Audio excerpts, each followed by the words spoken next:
मैंने आपका जो सामाजिक अध्ययन का है वो मैंने फर्स्ट पार्ट आपका बना दिया था, वो मेरे चैनल में पड़ी हुई है, आप उसको देख सकते हैं। उसमें मैंने कई सारे लॉन्ग आंसर के क्वेश्चन बताए हैं। अब उसके आगे का मैं बता रही हूँ। अगर मेरे आपको नोट्स चाहिए तो आप कमेंट करिए, मैं आपको अपने नोट्स भी दे दूँगी। फिर आता है कि भारतीय खाद्य निगम क्या है, FCI जिसको बोलते हैं। भारत सरकार का एक संगठन है। इसकी स्थापना कब हुई थी? 1964 में की गई। इसका कार्यालय दिल्ली में है। यह देश में खाद्य सुरक्षा सुनिश्चित करने के लिए काम करता है। FCI की काम का क्या क्या है? खाद्यान्न की खरीद, खाद्यान्न का भंडारण, खाद्यान्न का वितरण, खाद्यान्न की कीमतों को स्थिर रखना, किसानों को उचित पारिश्रमिक देना, देश में खाद्यान्न की पर्याप्त आपूर्ति सुनिश्चित करना। इसमें ज़्यादा क्वेश्चन है, ये आपका 2-3 पार्ट में बन जाएगा। इसका थर्ड या आपकी 2-3 पार्ट में जाएगी वीडियो, तो आप मेरे चैनल में वीडियो देख लीजिएगा।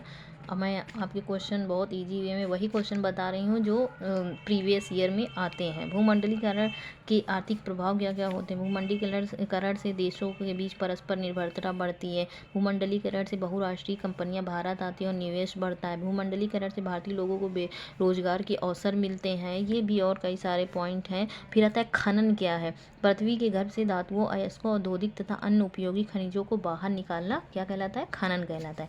भारत में खनन व्यवसाय की विशेषताएं क्या क्या हैं? भारत में खनन उद्योग में छोटी छोटी खदानों की संख्या ज़्यादा है। देश की अर्थव्यवस्था में अहम योगदान होता है। सार्वजनिक और निजी दोनों क्षेत्र की संस्थाएं शामिल हैं। भारत में खनन उद्योग से जुड़ी कई खनिजों का उत्पादन होता है। भारत में लौह, अयस्क, मैंगनीज और अभ्रक के विशाल भंडार है। भारत उन खनिजों का निर्यात करता है। पंचशील क्या है? शांतिपूर्ण सह अस्तित्व के 5 सिद्धांत। ये सिद्धांत भारत और चीन के बीच हुए पंचशील समझौते पर आधारित। इस समझौते पर 29 अप्रैल 1954 को हस्ताक्षर हुए थे। पंचशील के सिद्धांत क्या क्या है? एक दूसरे राज्य की सीमा एवं उनकी प्रभुसत्ता सम्मान किया जाए। एक दूसरे के भूभाग पर आक्रमण न किया जाए। शांतिपूर्ण सह अस्तित्व की भावना का पालन किया जाए। समानता और पारस्परिक लाभ को ध्यान में रखा जाए। एक दूसरे के आंतरिक मामले में हस्तक्षेप न किया जाए। फिर आता है अम्लीय वर्षा के कारण क्या क्या होते हैं?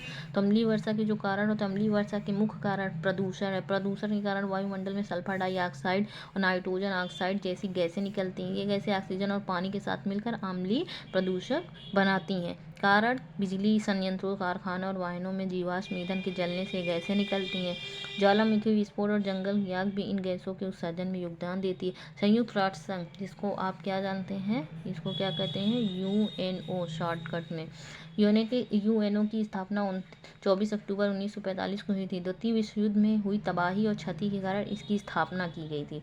यूएनओ का मुख्यालय न्यूयॉर्क में है। यूएनओ के उद्देश्य क्या क्या होते हैं? अंतर्राष्ट्रीय शांति और सुरक्षा बनाए रखना, दुनिया के लोगों की भलाई को बढ़ावा देना, मानवाधिकारों को रक्षा करना, जीवन स्तर सुधारना, अंतर्राष्ट्रीय मामलों को संभालना, बीमारियों की मुक्ति के लिए इलाज करना। 1857 के प्रथम स्वतंत्रता संग्राम के असफलता के कारण क्या क्या थे? क्रांति का समय से पहले होना, प्रभावी नेतृत्व का अभाव, पुराने हथियारों का इस्तेमाल, अंग्रेजों के पास बेहतर हथियार और संसाधन, अंग्रेजों के पास रेलवे, डाक और टेलीग्राफ जैसी अनंत संचार प्रणाली, विद्रोह का दक्षिण भारत में न फैलना, विद्रोहियों के पास कुशल नेतृत्व का अभाव था।